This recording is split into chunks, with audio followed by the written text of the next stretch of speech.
is get the story straight.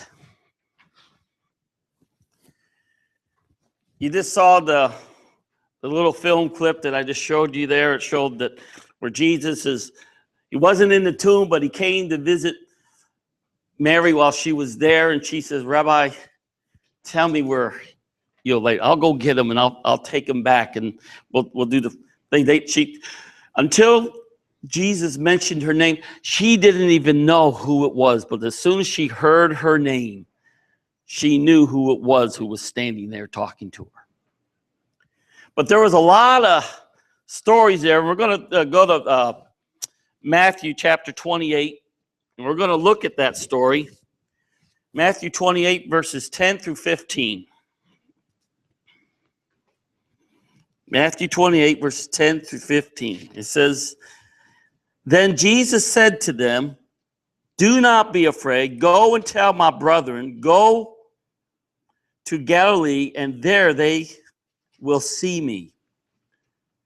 And now, while they were going, behold, some of the guards came into the city and reported to the chief priests all the things that had happened.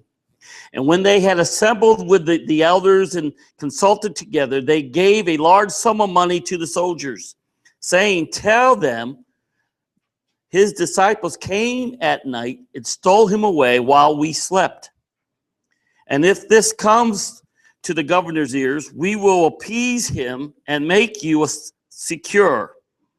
So they took the money and did as they were instructed. And this saying is commonly reported among the Jews until this day." This is where my sermon's taking place, is the misconceptions that the enemy wanted to do on the resurrection day. The Pharisees and the scribes were scared to death of who Jesus was. You know, if they had just embraced who Jesus was, we would have probably have seen something different. But they went and they were scared because they were going to lose their vast fortunes as their priests, because they were depending on what came into the treasury, and they weren't exactly doing things the way they should have been doing as the priest.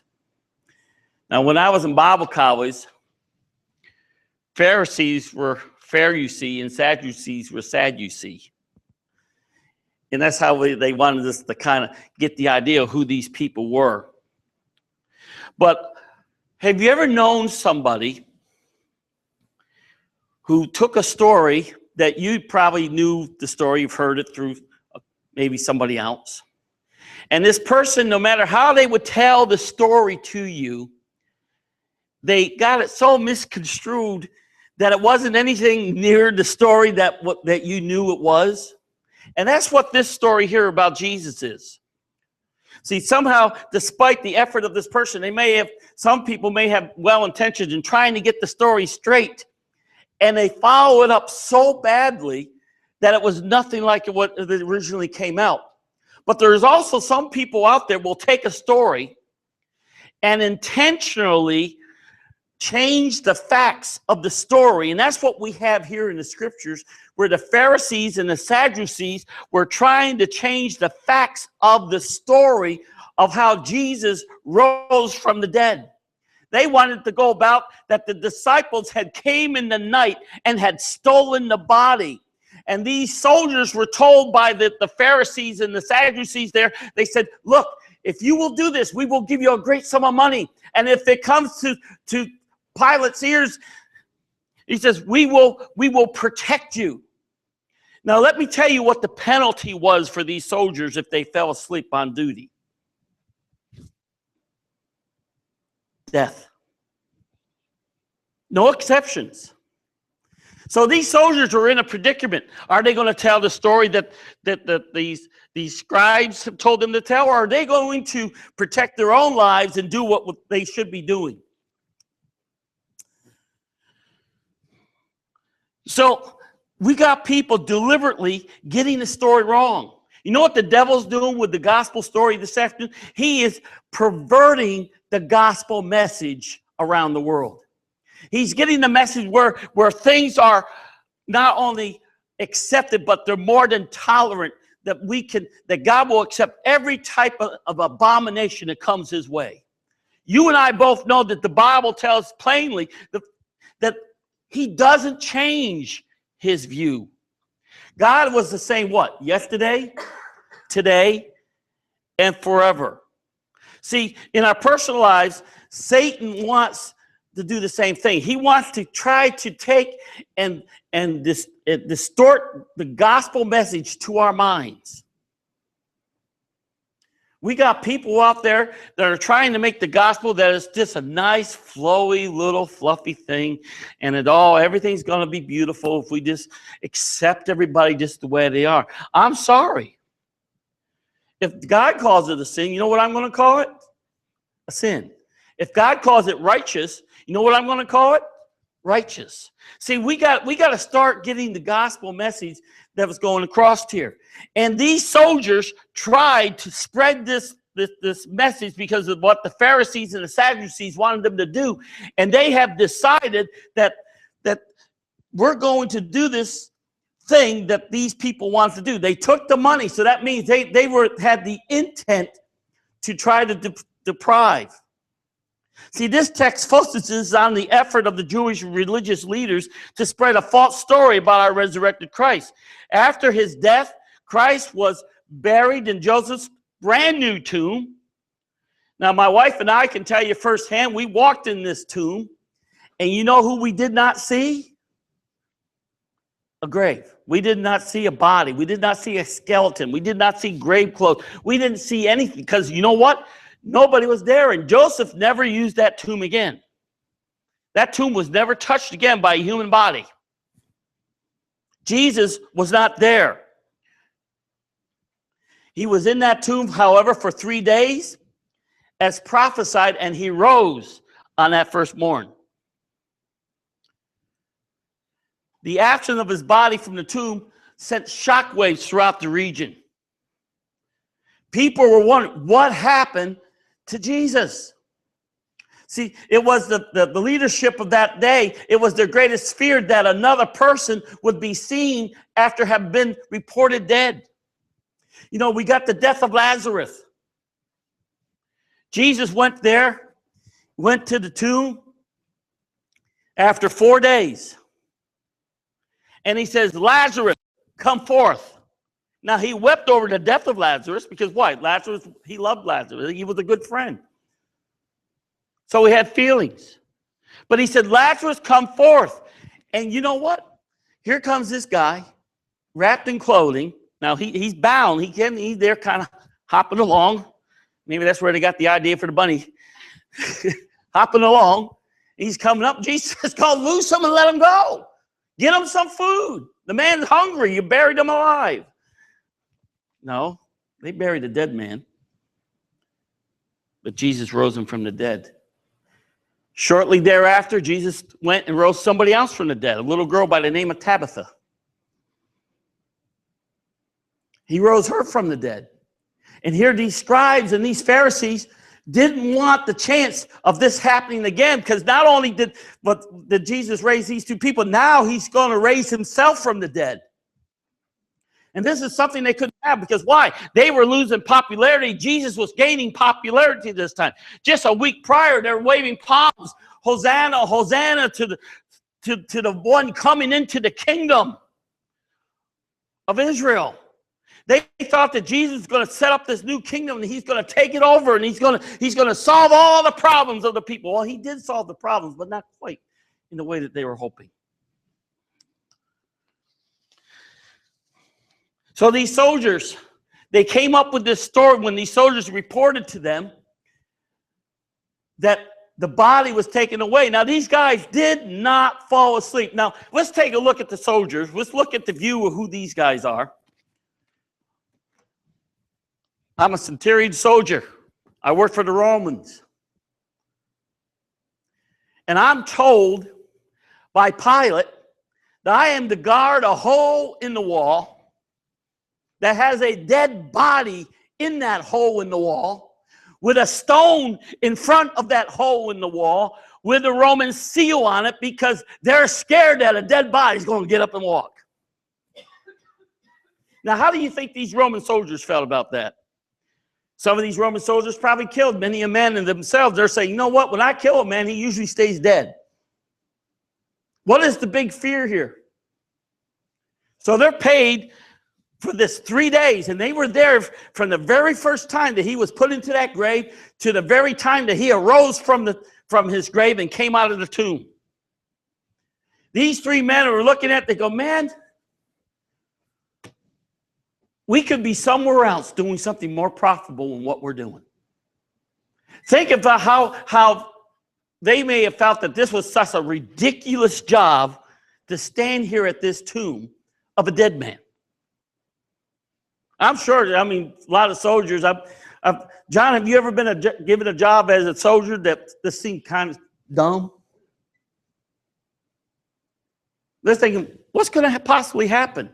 And if they do roll away the stone, all you got to do is just say they stole the body.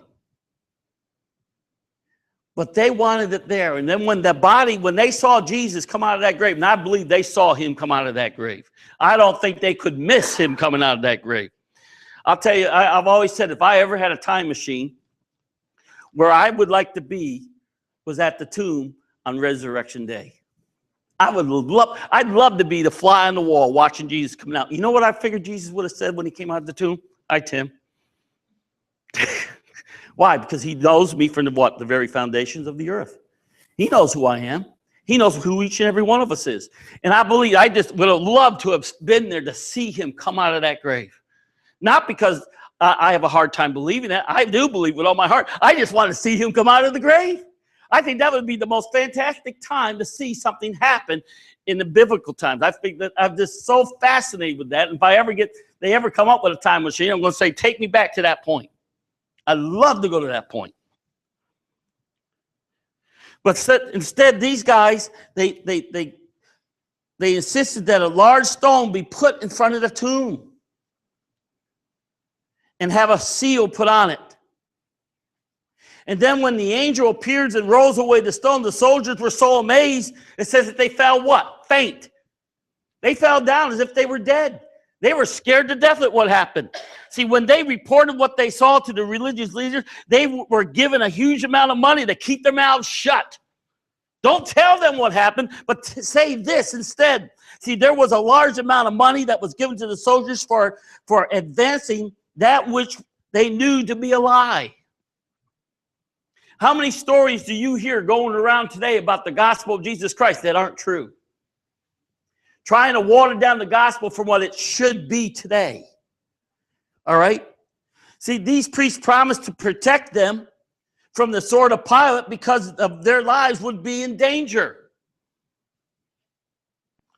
But I want to tell you something. Their lives weren't worth a hill of beans if they lied about what happened that day. If they said that they fell asleep on duty, that was a death sentence for these soldiers.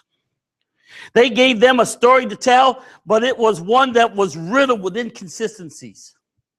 Had the soldiers all been asleep, they could not have known what had passed. If they had been awake, they would have been rose by those who came to remove the body. You know, and again, there hasn't been any truth reported about this, and so they're just conjuring up this story. They did see what happened. And they could actually have told and even proclaimed the gospel of Jesus Christ even to a far greater degree than what it was at that time. But here these guys, they're greedy. They were scared. And now they're in a predicament. The scribes and the Pharisees wanted a story, but they didn't want it to be told the right way. They wanted these soldiers to say that the disciples came and overpowered them perhaps and knocked them out, and they took the body to another place to make it seem as if though he had rose from that way. But that's not what happened. They didn't get the story straight.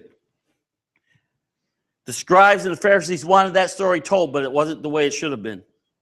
What they tried to hide was a host of witnesses that they couldn't control. By this time, Jesus had already been seen by many.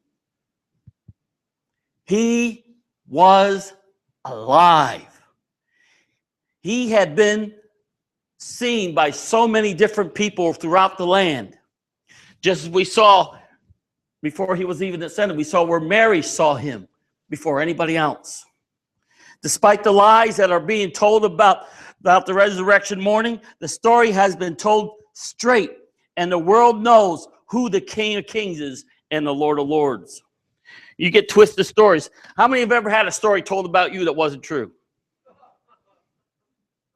You knew it wasn't true. Probably the ones closest to you knew it wasn't true. But when you get out a couple ways there, people hear stories and they're what? Forming opinions of who you are. And you know what? Satan goes about, he's telling stories about Jesus' believers today. He's setting up things that we are the haters. We hate anything that's contrary. We hate, according to these people that take these stories, we are the ones that we hate gays. That's not true. Anybody in here hate gay people? We hate their sin. We hate the lifestyle they're in, but we don't hate them. All right? You know, we hate all murderers. Well, I don't hate the murderer. I hate what they've done. See, there's a big difference between hating a person and hating what a person does. You know, I may hate what my children do sometimes, but that doesn't mean I hate them. That just means I hate some of the things that they do. And sometimes God's not happy with us because we go and do things that are contrary to what. Doesn't mean he hates us. He'll put us over his spiritual knee and he'll whack our butts. See, Satan tells troubled believers that God has forsaken them. Have you ever felt forsaken by God? Because that little voice is just whispering in your ears saying God doesn't care about you no more. That's just Satan telling you. See, believers who are experiencing difficulties are often frustrated. I got news for you. I have been frustrated a few times in my life.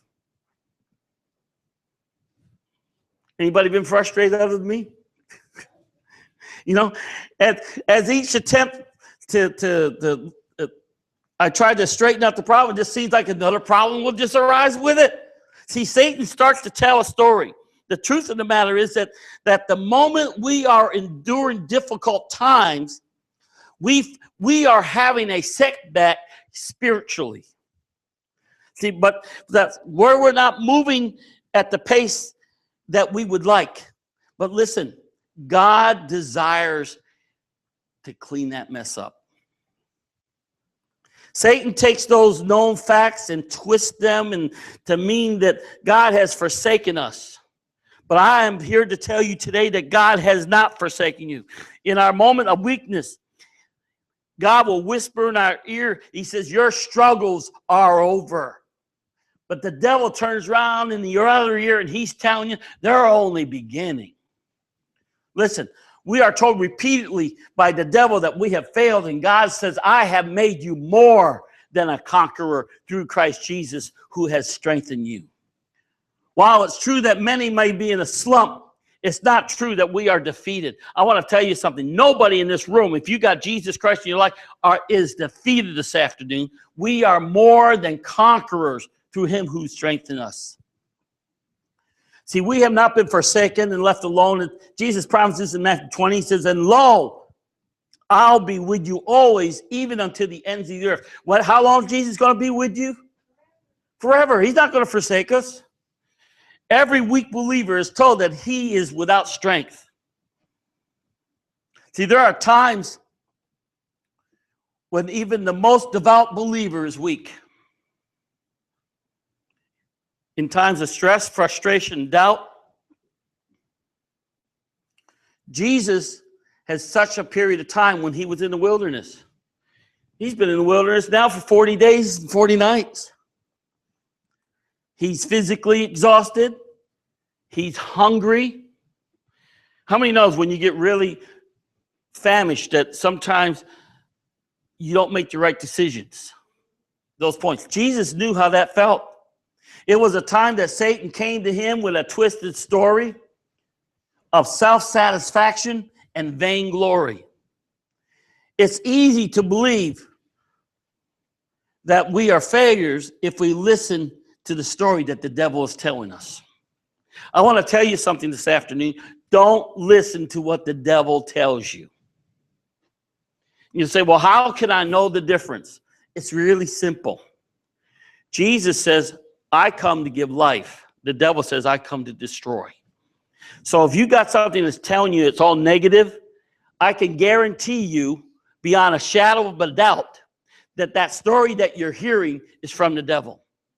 Well, the story says, I can do all things, that I'm going to give you strength in your weakest hours. I can guarantee you beyond a shadow of a doubt that that's Jesus talking. You can tell the difference. The problem is with us is that sometimes we believe that other voice, and we allow that other voice to just keep talking to us, and we start taking that stuff instead of taking it and telling them to cast it to the pit from which it came. We go and we embrace that stuff. And then what happens is that when we start to embrace it, guess what happens to start to come about? We start to see the reality of those negative things. I want to tell you something. I believe in the reality of what Jesus tells me this afternoon. That we can do it. We can get to where God wants us to get if we will keep on the path that he's told us to be on. The devil would like to know that every sinner is beyond salvation. You've been doing this thing so much in your life, there ain't no way God's going to ever accept you as one of his children. Well, I got an answer for that. There was a guy sitting on the cross next to Jesus. He says, remember me this day when you go into your kingdom in paradise. Did he have time to go correct everything he ever did wrong? No. He's dying. He's on the cross. He's dying. He's being sentenced to death for what he had done in his life. But Jesus says, today you're going to see paradise with me. What did Jesus do? He forgave him of everything he ever done.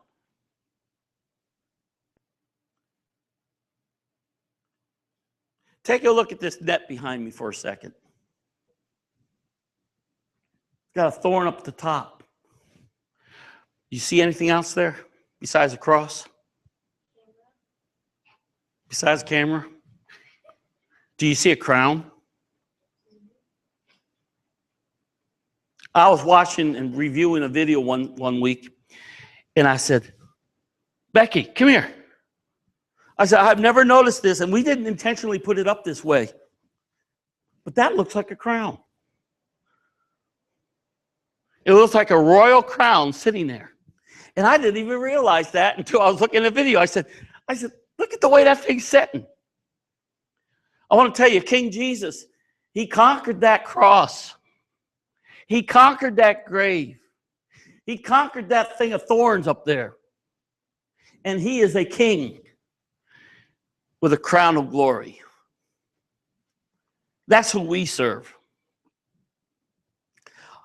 I was just like so thrilled. I told John Wayne about it. I said, John, did you ever notice what's up on the stage? And he says, he never looked at it. You see it now? Did you see it before? No. It is amazing. And it was, I think God, when we stuck that thing up there, I just wanted to net for it. This had to do with a sermon I told, casting your nets. And I put that up there. And originally I had needles in it, packs of cigarettes in it, whiskey bottles. The garbage of life. And that net, when we cast that out, God not only brings that person in, but he brings all of them in with their diseased bodies with what's going on. And what God does is he cleans us up. He mends the net. He cleans the net. And he cleans everything that's in it. But Satan wants you to believe that if you're a sinner, you're beyond saving. See, when the story is straight, those who are dispirited will be encouraged. The disciples were completely discouraged after the crucifixion. As a matter of fact, they went into hiding. When did they come out of hiding?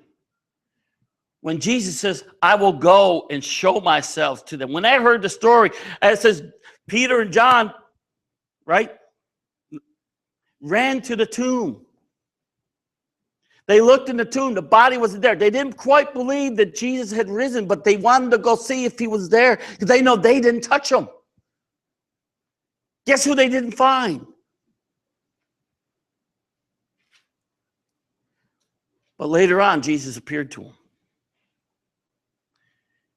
Later on, they didn't feel like criminals hiding away. All the apostles, with the exception of John, were murdered. They went out and they told the story. As a matter of fact, in the 60 years after the death of Christ, pretty much the known world had heard the gospel of Jesus Christ within 60 years. We've gone a little backwards in these few years that we've been since. It seems like we need missionaries to come to America and tell us who Jesus is.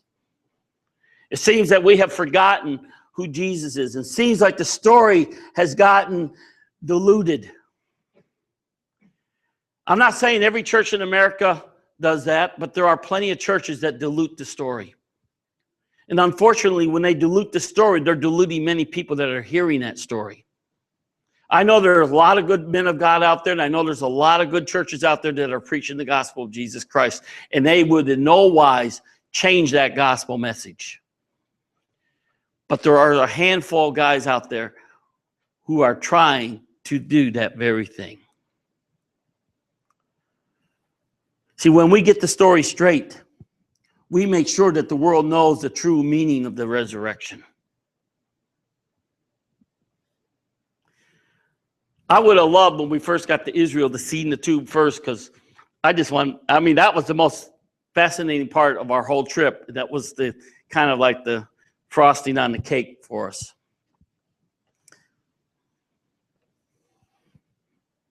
But I want to tell you what the resurrection isn't.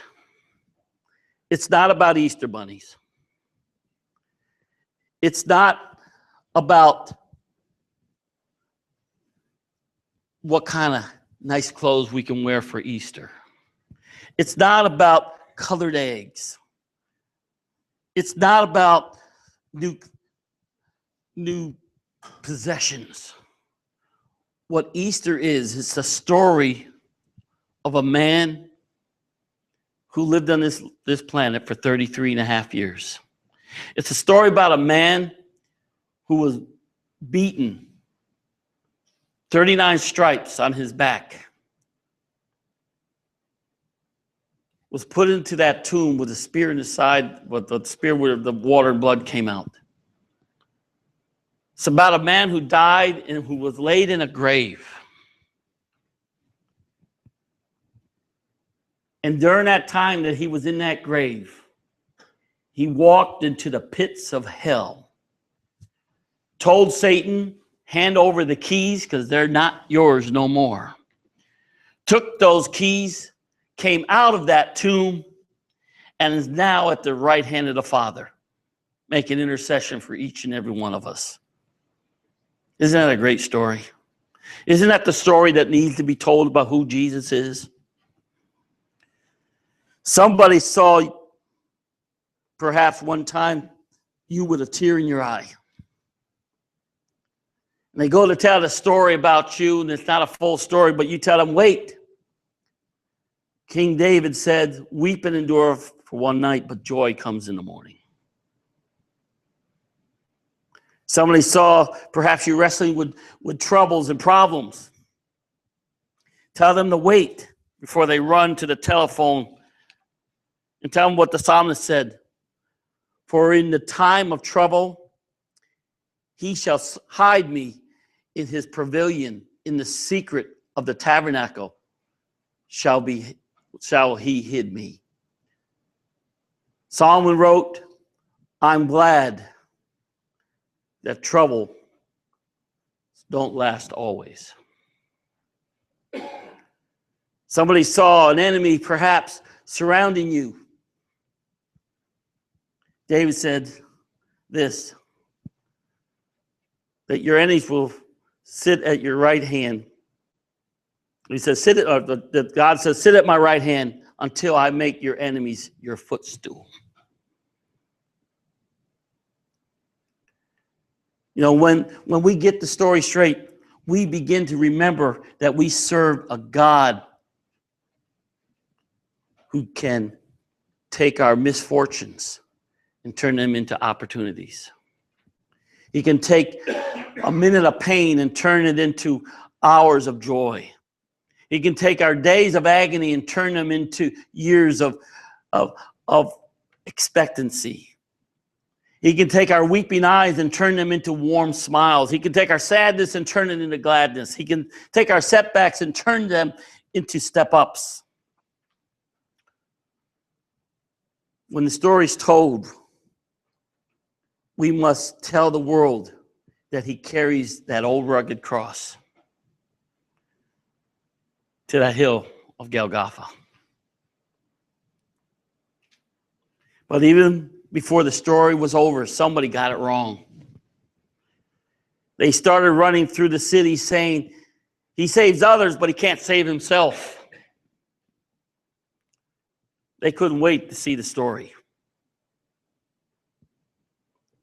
See, if they had waited, they would have seen him die. If they had waited, they would have seen him buried.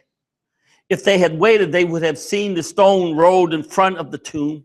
If they had waited, they would have been able to get the story straight. Because Sunday morning, that stone rolled away.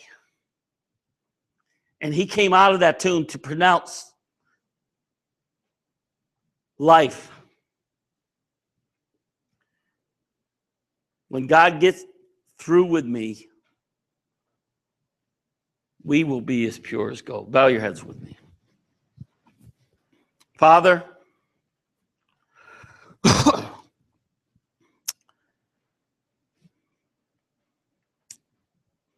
I just want to thank you for what you did for all of us.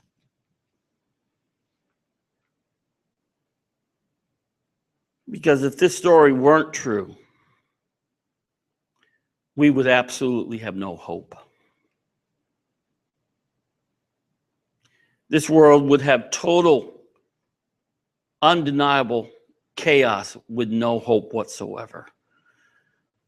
But Father, you're that hope that we as believers cling to. And Father, if there be one out there this afternoon who doesn't know you and needs to hear the message, let them get the straight story.